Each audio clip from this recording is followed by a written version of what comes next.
Не могу я больше жить здесь чужим человеком. Ладно бы женщина хотя бы была, а то мужик чужой. В однокомнатной квартире.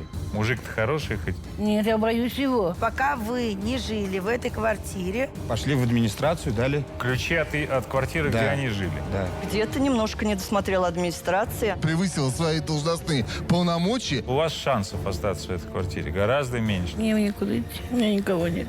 В этой квартире должен проживать Алексей. У него все права на эту квартиру. Да это косяк вашей администрации. ей плохо, она сейчас упадет. Дайте медсестру. Есть дома новые для сирот. Но выяснилось, что это дома с проблемами. Вот какие это проблемы, сейчас узнаем у Ивана Шибанова, которому там жилье и дали.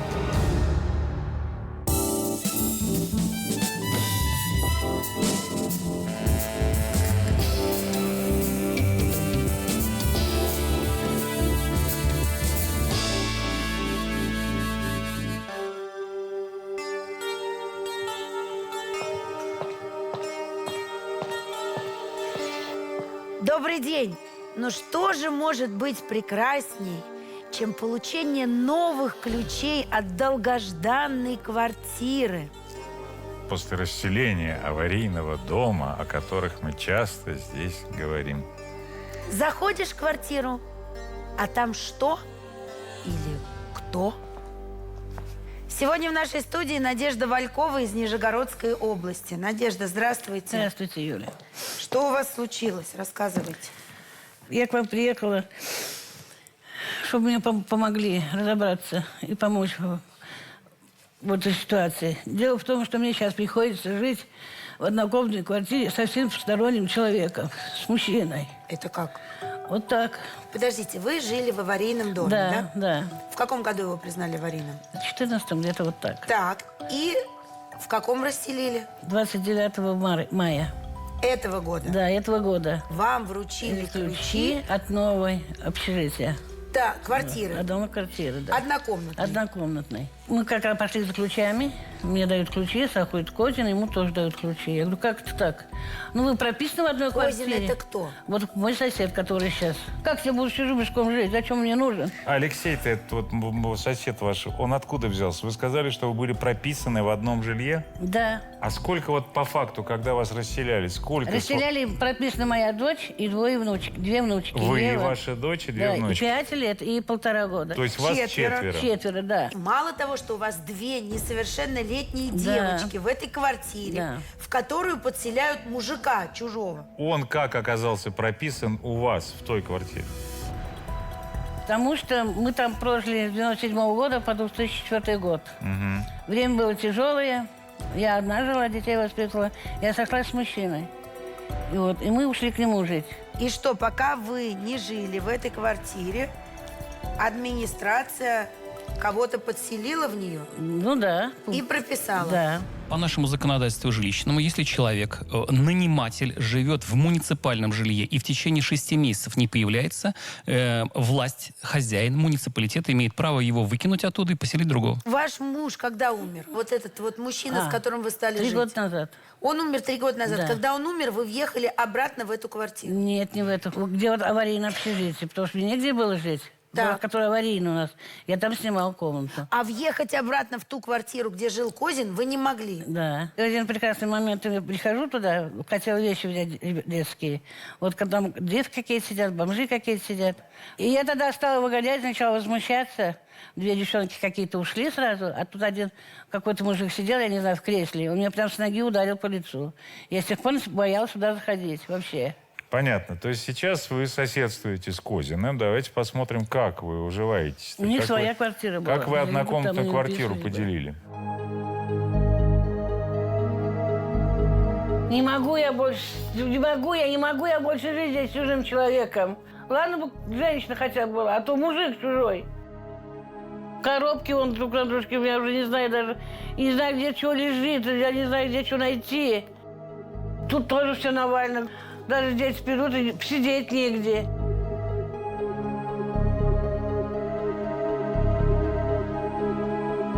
Кушаю я за этим столиком. Очень неудобный столик.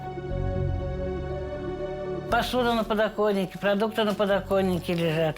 Мне некомфортно.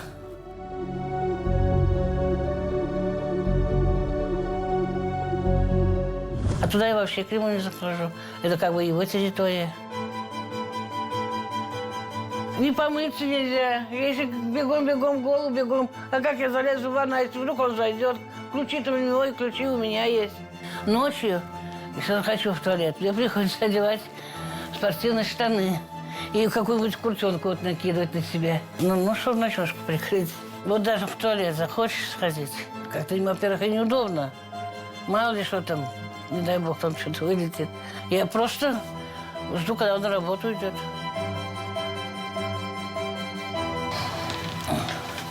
Заходи.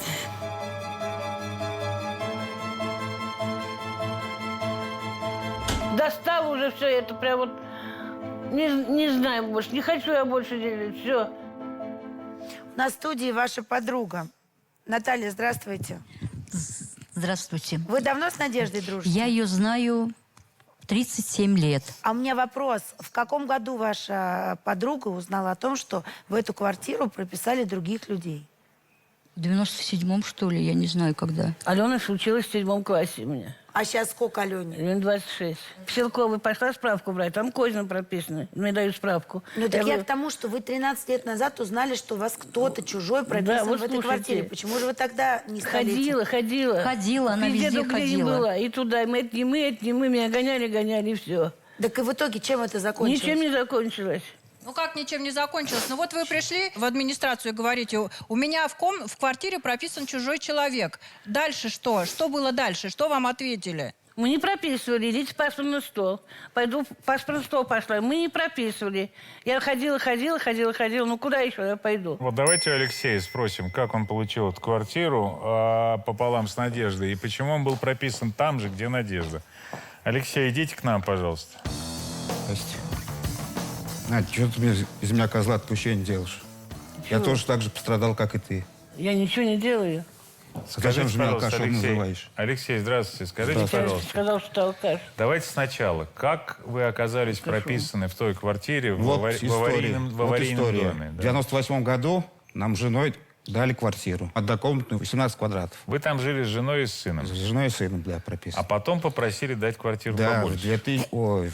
2009 году попросили на расселение. Понятно. И что вам... И это, ну, пошли в администрацию, дали ключи, заселяйтесь, все. Ключи от квартиры, Да, где они жили. Да. Там до нас еще было 2 семьи прописано. Но они выписались. В каком году вы в эту квартиру В 2009. переехали? А вы в каком выехали-то? В 2004-м. Это 2004. То есть 5 лет квартира переходила от семьи к семье. Правильно? В Да. конце концов, последними жильцами перед расселением этой квартиры были вы. Супруга, царствие небесное, умерла. Да. И вам предложили вот переехать в эту квартиру в рамках расселения. Ну да. Но Чтоб там, побольше квартир но там было. почему-то, да, была прописана, еще да, и другая Надежда. семья. А узнал я только в 2002 году, что там прописано. А на момент предоставления вы в этой комнате, вот в этой квартире жили? В какой? Ну вот в спорной, в общежитии. Да, да. То есть вы на момент расселения там Расселения, жили? да, жили А она там. жила там или нет? Нет, не жила. Тут вопрос очень простой. Очень простой. Это Тут вопро- право на квартиру у Козина, а не у нее. Договор Вопрос к 286 УК РФ. На каком основании администрация превысила свои должностные полномочия и выдала лицу, которое там не проживало, квартиру? Но это к вот администрации. уголовное право. А этим двум что сейчас делать? Они вдвоем подписали договор найма. Признавать, коллега, признавать договор недействительным. Но проблема знаете в чем, Надежда? Что у вас шансов остаться в этой квартире гораздо меньше, чем у господина Козина. А пока давайте посмотрим, как Алексей с вами уживается. Вашу версию мы слышали.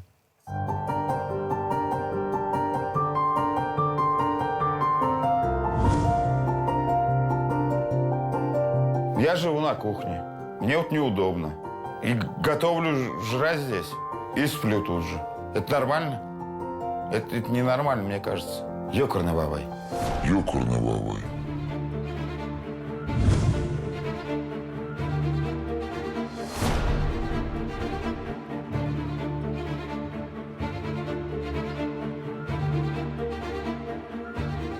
У Надежды здесь ничего нету. Здесь все мое. У нас 2 холодильника. Вот это все мое. А у меня есть свой холодильник. Она здесь не ходит. А с какого фига? Она ту комнату заняла, а я кухню занял. Если, допустим, ей надо чайник согреть, базара нет, скипячу. Женщина и мужик живет в разных комнатах. В одной комнатной квартире. Это как?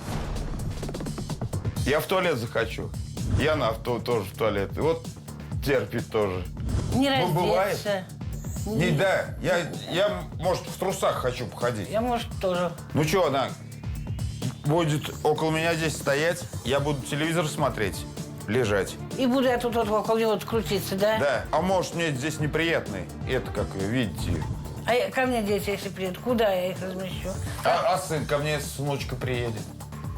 Я их куда? Вот сюда вот? Я, конечно, хочу жить одна. А да, ты что мне говоришь-то? Я виноват, что ли? Нет. Че ты мне-то говоришь? Я думаю, ты тоже, наверное, не хочешь жить со мной. Это точно.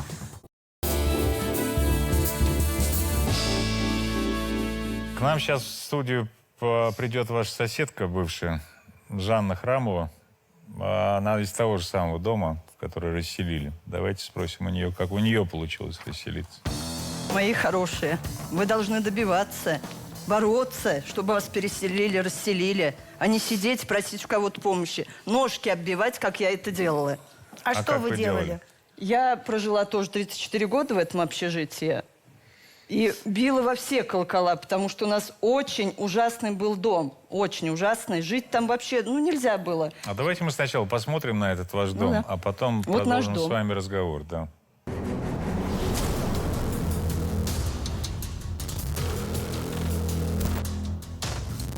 Вот в этом бомжатнике мы прожили 30 лет. Курятник, бомжатник, не дом.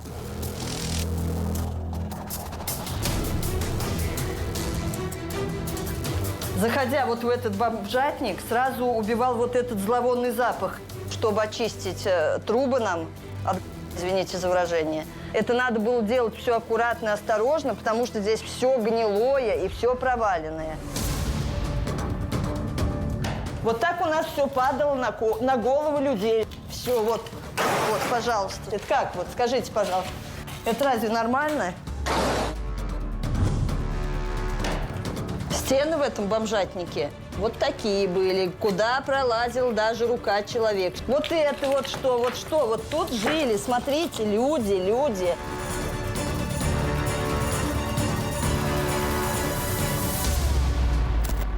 Вот и в эту рухлядь заселили семью Козиных. Жили вот с такими стенами. Вы посмотрите, полы какие, они же все проваливаются. Вот. Они все ходят ходуном, все полы. Ноги можно было сломать. Вот здесь жила Надежда, потом заселили семью Алексея. Также дыры, у них было очень холодно. Я всегда их квартиру называла моргом. И люди вот за этот холод платили немалые деньги. Посмотрите, вот. Здесь ничего не изменилось. Вот как мы отсюда вышли, все так же и осталось. Послушайте, вот смотрите, в 2014 году все-таки дом признали. Да, благодаря добились признать вашим аварийным его. усилиям. Да. Да. Но расселить должны были гораздо раньше. Нас были в 19-м расселить году, но мы как бы не попали под расселение. И потом мы решили это на 23-й отложить. В 23-м году нас переселили. Всех переселили. Все довольны? Все очень довольны, кроме семьи Валькова и Козина. Вы ведь Наталью сегодня знаете, да? Да, Наталью Да, у нее вот такая же история. она тоже приехала к нам в студию, еще одна соседка. И ей грозила та же самая участь. Наталья, идите к нам, пожалуйста. Надежда, на каком основании ты проживала в этой квартире? Должен проживать Алексей. У него все права на эту квартиру были. И есть и до сих пор. А у вас-то как, интересно, получилось? Расскажите. У меня получилось так. Я получила в аварийном доме квартиру. В 2003 году мне дали ключи. Но это еще не был аварийный дом. Нет, еще не. Но он уже начинался рушиться. Потом я иду прописываться в эту квартиру. Мне дают поселковая администрация книжку домовую. И я чисто случайно начала ее листать. Так. И увидела, что в моей же квартире прописан еще мужчина. Я пришла опять же в администрацию и говорю, а на каком основании проживает в моей же квартире мужчина? Я прописываться не буду до тех пор, пока он не выпишет. Мне отвечают, он проживает сейчас в данный момент на севере. Я говорю, пускай приезжает и выписывается. Я прописываться не буду. Я не прописывалась до тех пор, пока он не выписался. Я просто, знаете, что не поняла? Вот вы вышли сейчас, Наталья, и на Надежду, как бы, ну, грубо говоря, наехали. А вам ее не жаль? Вот я и сочувствую. А кто нас пожалел? Да. Ну, да. в каком Ну, смысле? были в такой я бы вот тоже в такой же ситуации была бы, если бы я не обратила внимания на домовую Здесь, книжку. посмотрите, здесь история, опять-таки, вот не надо только на Надежду вину так я возлагать. тоже не Потому понимаю, что, что на потому что неё? когда семья Козиных въезжала в эту квартиру, это они должны были посмотреть, прописано. Скорее вести себя так, как вы. Или нет? Пустили немножко и Козина, да. Наталья вышла с таким посылом, что, исходя из того, что вы сказали, несчастной Надежде надо собрать вещи и просто съехать оттуда, выписаться. Бросать не нужно было жилье. Я уехала из своего жилья, аварийного тоже. Я платила за него 4000 каждый месяц, хотя я бросила это жилье тоже. Не выписалась, а просто закрыла, потому что там нельзя жить, и уехала. Так она тоже закрыла. Но она не платила. Нужно было платить за свое жилье. А чем платить было? Ни работы, ни Мы денег тоже не было могли платить. ничем платить. Ну, мы платили, мы как-то выбивались, мы платили за закрытое жилье. Оно Какие всех вы было злые, одинаковое. ужас. Давайте посмотрим на жильцов, которых переселили, и у них нет претензий.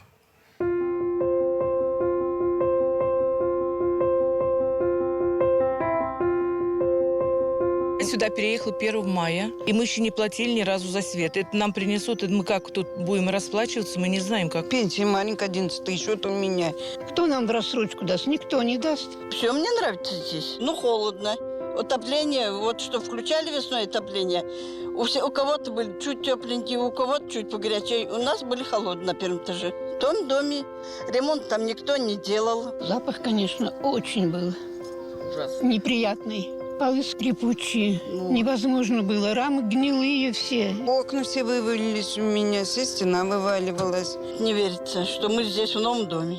Этот дом, конечно, шикарный. Это вообще чудо. Дом хороший, все хорошо. Тепло, уютно, светло, комфортно. Мне пока не комфортно. Они чужие люди живут в одной квартире. Что хорошо-то? Ну, конечно, так нельзя. Это может только сделать наша администрация. Вот она куда должна идти? Куда? Некуда ей идти. Так же и ему. Только администрация. Успокойся, все будет нормально. Не переживай. Никакого терпения уже нету. Я не сдохну здесь на самом деле. Ничего не с собой сделаю. Я не выдержу больше. Надь, вы хорошо себя чувствуете? Давай медсестру позовем. Ей плохо, она сейчас упадет. Дайте медсестру. Моя хорошая, чего случилось? Плохо, плохо. Забираем? Давай. Забираем. Все, успокойся.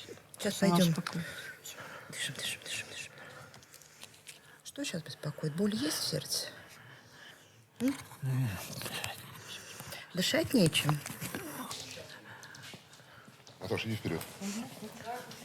Мы побывали в администрации Ардатовского района. Главу мы не застали. Он, видимо, в полях где-то завислый, сонный. Но подчиненные прокомментировали довольно подробно ситуацию. Давайте послушаем.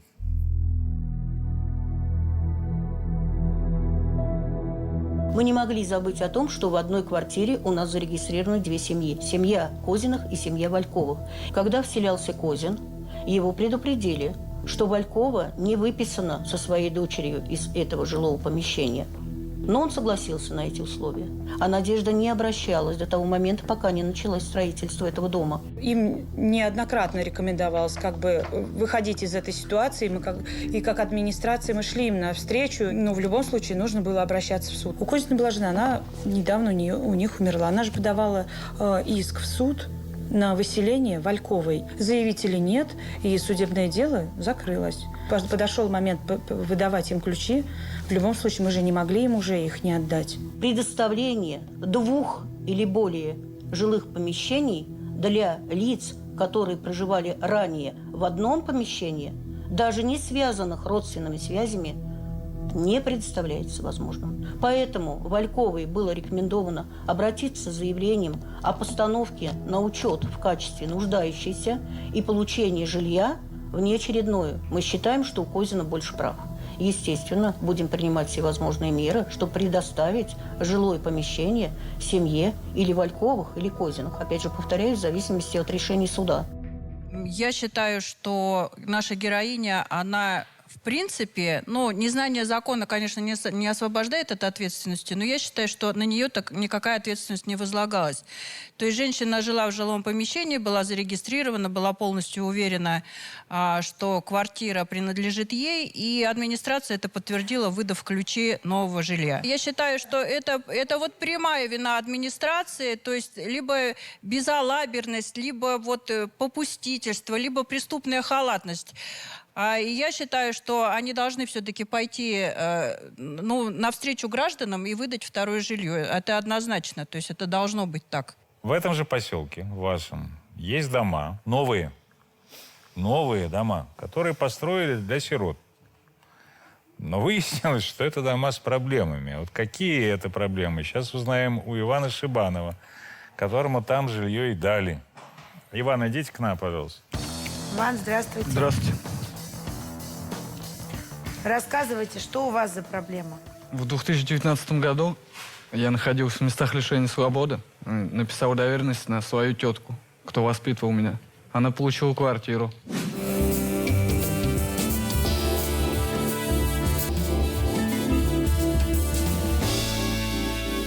Вы были в местах лишения свободы. Да. Потом оттуда вы отправились куда?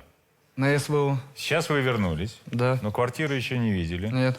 А почему откуда вы знаете, что она непригодна для жилья? Ну, я видел фотографии, как бы. У меня живет там родственник.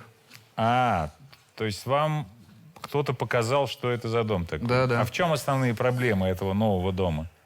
Ну, там плесень, сырость. А сейчас Анатолий Иванович Базаев расскажет нам, как в вашем поселке обстоят дела с жильем для сирот. Здравствуйте. Вы ведь знаете про эти дома и как-то даже с ними связаны были, да? Да.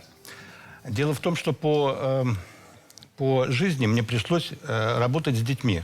С детьми всех категорий. И в последнее время я работал с детьми именно с сиротами. И, в общем-то, в процессе работы мы очень много помогали сиротам в детских домах. И когда, значит, сироты обратились к Захарову Александру Аркадьевичу, вот у нас общественный деятель, он возглавляет народный контроль. Он меня пригласил заснять все. Вот эти вот съемка, это моя. И давайте мы сначала посмотрим вот на эти дома, потом продолжим разговор о том, кто строил, кто заказывал, и сколько украдено. Да, да.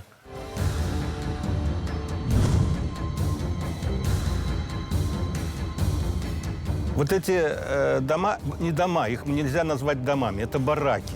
Были выданы сиротам, не в достроенном, это кошмар, какие были квартиры.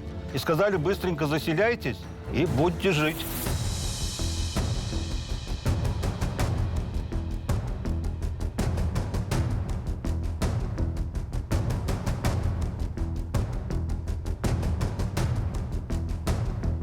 Построили 3 барака, а в них 12 квартир. А живут в этих квартирах только 3 семьи. Дома осиротели, будем так говорить. Сироты не приезжают в эти бараки, потому что там плесень, потому что там сырость. И ничего не косится, снег не убирается. Зимой здесь, бардак полнейший.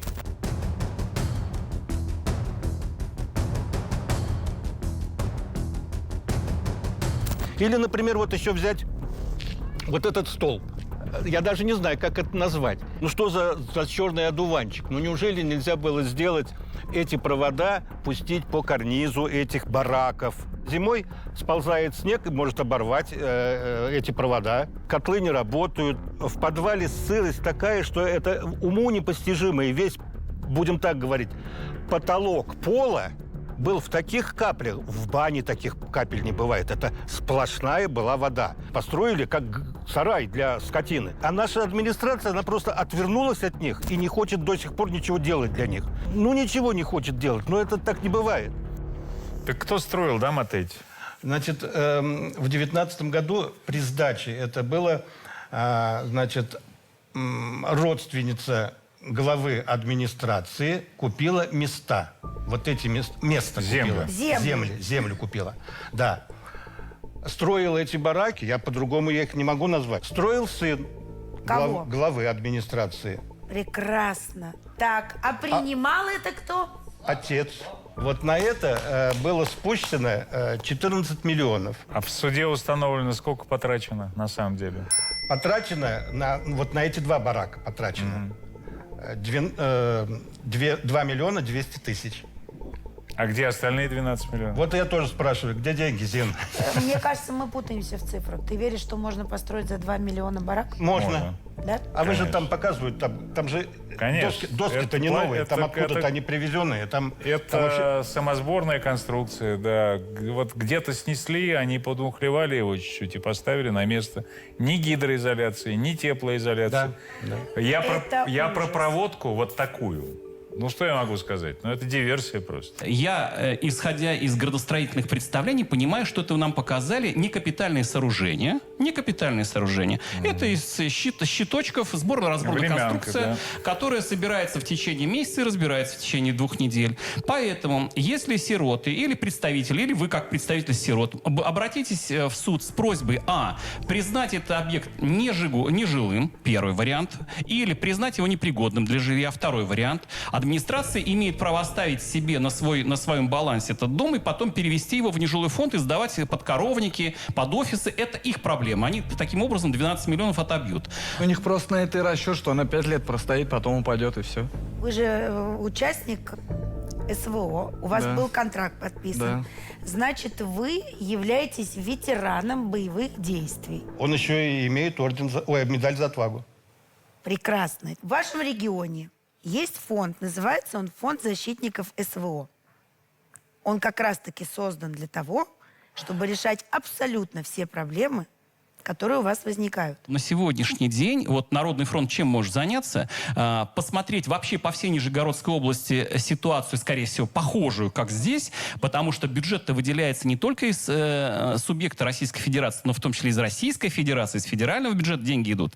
И поэтому проверка нужна будет, конечно, глобальная. Но что касается вот нас, как юристов, мы можем только вам помочь в одном.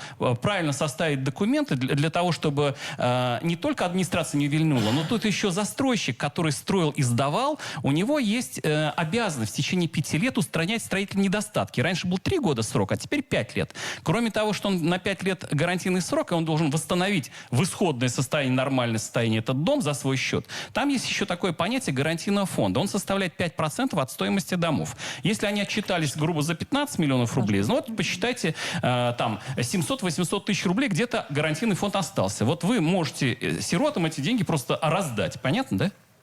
Вот все. Можно еще добавить, вот как раз это. Когда, значит, случилось, стали претензии предъявлять, да, сироты. Когда приехал Кирилл Мазонов, он запросил за свой полторы тысячи. И вот за эти что? Вот, за что я не понял? Ну, чтобы исправить какую-то, вот про гарантии на этот. Приехал застройщик и говорит, приехал застройщик и говорит, давай тогда мы вам все сделаем. Подождите, а я так понимаю, говорит, на 1200. Тут ситуация еще хитрее. Значит, он не просто застройщик. Раз он просит деньги за это, значит, он еще и управляющая компания. Ошалеть просто, а? Ошалеть. Так а кто был заказчиком все-таки? Получается, что заказчиком все-таки была, наверное, администрация. Так скажите, уголовное дело-то возбуждено? Да, было возбуждено уголовное дело. Сироты, значит, как бы подали в суд. И вот длится это очень долго, 4 года. Вот по этому поводу им присудили штраф 25 тысяч. Представителю администрации. А сейчас вот на данный момент вызвали сироту, у ней суд. А присутствует еще и от администрации человек, естественно, да? И судья спрашивает, говорит, покажите, пожалуйста, проектно-сметную документацию. Она говорит так спокойно, а у нас, говорит, ее нет. Она говорит, а как же вы строили? Так это же уголовное дело. Скажите мне, а как зовут главу администрации этого Ардатовского района? Это сейчасшнее. А вот то, что строили, это Мазонов Виктор Юрьевич и Кирилл. А где он? В смысле? Он ушел на пенсию после определенных этих... Понятно. Но он ушел на пенсию, сейчас у нас Жданкин Георгий Валерьевич. Мы побывали в администрации Ардатовского района. Давайте послушаем.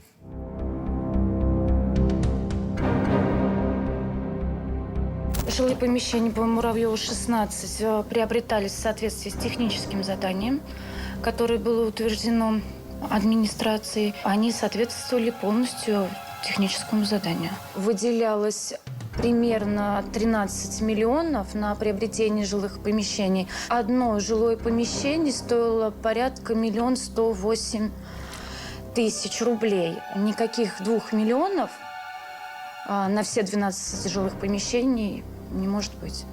Была создана комиссия. Причин, по которым бы стоило отказать в разрешении на ввод, на тот момент не было. По истечению уже зимнего периода времени, погодных условий, какие-то появились недостатки, которые в процессе уже от последнего года устранялись. Ну и, в общем-то, никто никого не оставлял без внимания, без должного. И этот вопрос продолжается. Если бы было предоставлено бесплатное жилое помещение любому лицу, не обязательно ребенку-сироте, наверное, бы любой человек был рад этому. Я скажу одно, у нас дело находится в суде, с иском вышла в прокуратуру. Поэтому комментарий будет уже после решения суда.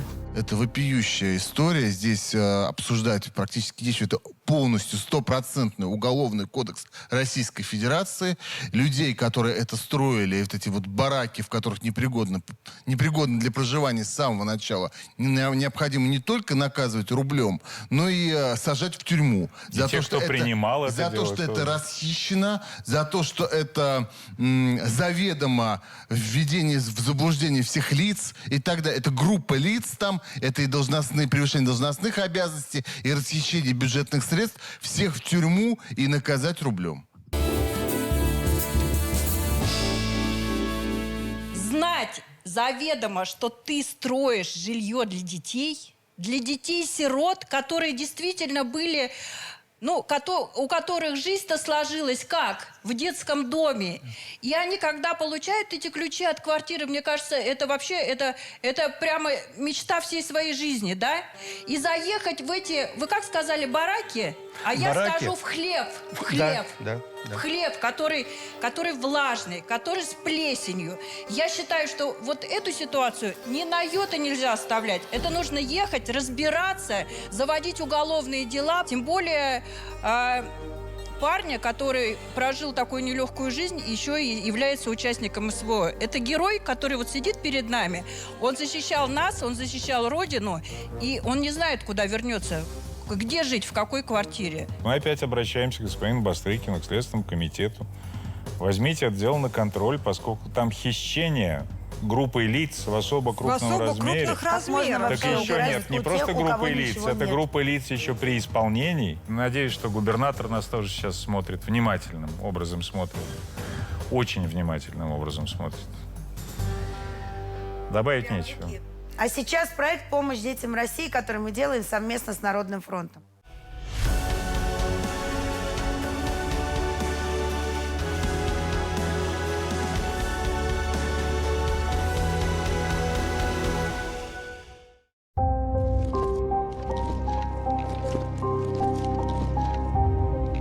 Ну вот это вот наша дорога. Вот так вот мы и ходим. Ну вот вы видите все сами. Что тут говорить-то вот? Екатерина Краюшенко уже 2 года умоляет администрацию отремонтировать дорогу в поселке. Мам, помочь? Мама, давай остановимся. Тебе же тяжело. У ребят ДЦП. Интеллект сохранен. Они учатся в школе. Но из-за этой дороги мы можем себе позволить только домашнее обучение. Привет, привет, давайте знакомиться. Я Юля. Данила. Очень приятно познакомиться. Как тебя зовут? Иван. Иван.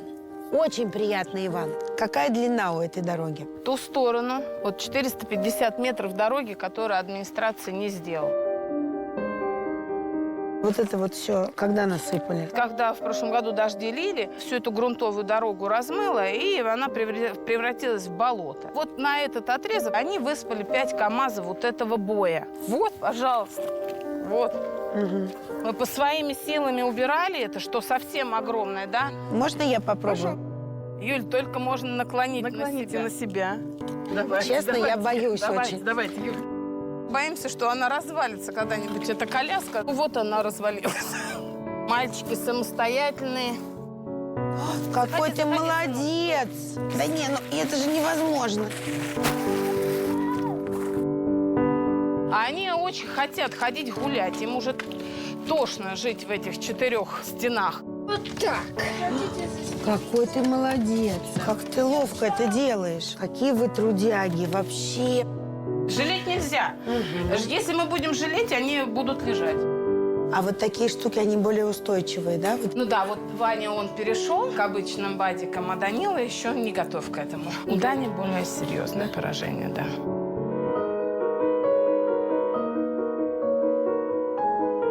Вот вы мне сказали, как вас зовут, а сколько вам лет, не сказали. 10-й год пошел.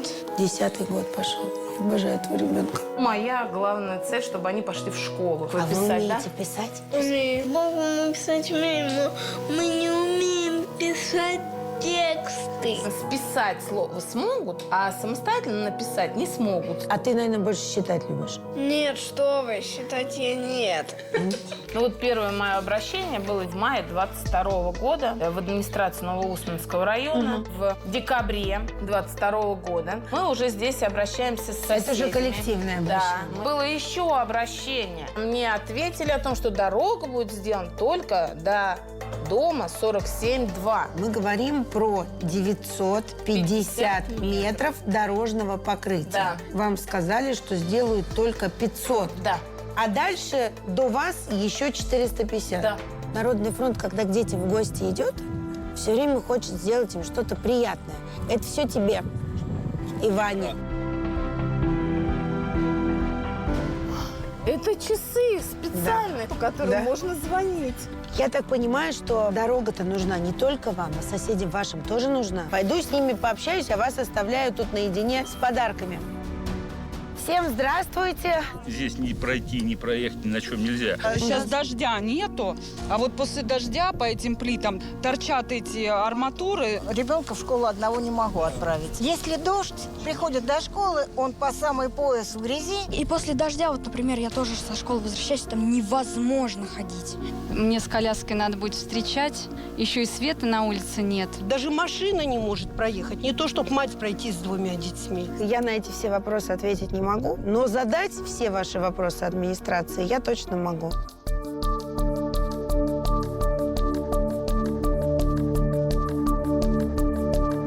Дмитрий Николаевич, у меня 2 детей инвалидов. Кать, да я знаю, я на контроле этот вопрос держу. Понимаю, что есть необходимость у вас для того, чтобы дорожное покрытие было комфортным. Знаете, как я хотела с вами встретиться, Для пригласить вас к себе и попросить с колясками проехать. Как моя 65-летняя мать. Поедем. Екатерина, не дай бог кому-то такую же ситуацию, поэтому, говорю, отреагировали максимально, насколько могли, эффективно. Вы же видели сегодня, были там на Береговой? Были. Вы же видели кусок новой дороги? Там? Отвратительный. Почему вот эти 950 метров не заасфальтировать полностью? Мы ограничены были, опять же, финансовыми средствами, и был какой-то участок дороги, который необходимо было сделать там в первую очередь. Делать те улицы, которые не проезжие в демисезонный период. Но дорога была именно в таком состоянии. В марте месяце ее засыпали боем. Привели в проезжее состояние. А я не проезжая. К вам выезжала целая комиссия. Да вы что, Дмитрий Николаевич, когда выезжала комиссия? Когда я сейчас садилась в машину, а тебе люди в спину говорят, да ничего не решится, никому ничего не надо. И вы думаете, что все так думают? Я вас при личной встрече информирую, что дорога будет сделана. Когда? Где-то середина ноября, я думаю, она будет. Но я вот думаю, все-таки надо крайнюю дату, но чтобы не искали, потому что мы балаболы и трепло, определить 1 декабря. А если ваш заместитель будет прав? В чем прав? Что раньше что будет середина ноября? Нет, только раньше увидимся, значит, еще, слава богу, значит, нам... А вы хотите, чтобы я еще раз приехала? естественно. Конечно, а как ты хотела?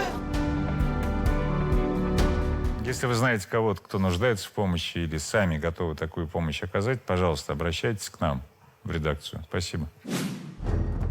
Мы потратили все деньги на этот дом. С этого дома их хотят выгнать на улицу, которые мои дети купили за 200 тысяч. Так, может быть, эта пьянчуга-то увидела, что дом, Вот который послушайте. стоял без окон, без дверей, вдруг стал дворцом. Она на каком основании на него претендует? Поделали документы. Кто? Кто? Нотариус. И что ты болтаешь про меня? Это Какая я болтаешь. пьянчуга? А документы какие-то были на дом? Вот в том-то и дело, документов никаких не давали. Вот за сколько вы готовы готовы продать? За 500. Губа не треснет. Я вот этот дом у вас покупал. Чё ты а меня чего вы тыкаешь? сразу наезжаете на мою тещу? У меня 10 лет почему был, без 7 лет уже у документов ты Сергея. взял? Почему без документов? За 30 купил там и за 200 продал. Инфляция? Сейчас будет сюрприз, поскольку мы нашли автора автографа документа о праве собственности на землю. Давайте его позовем.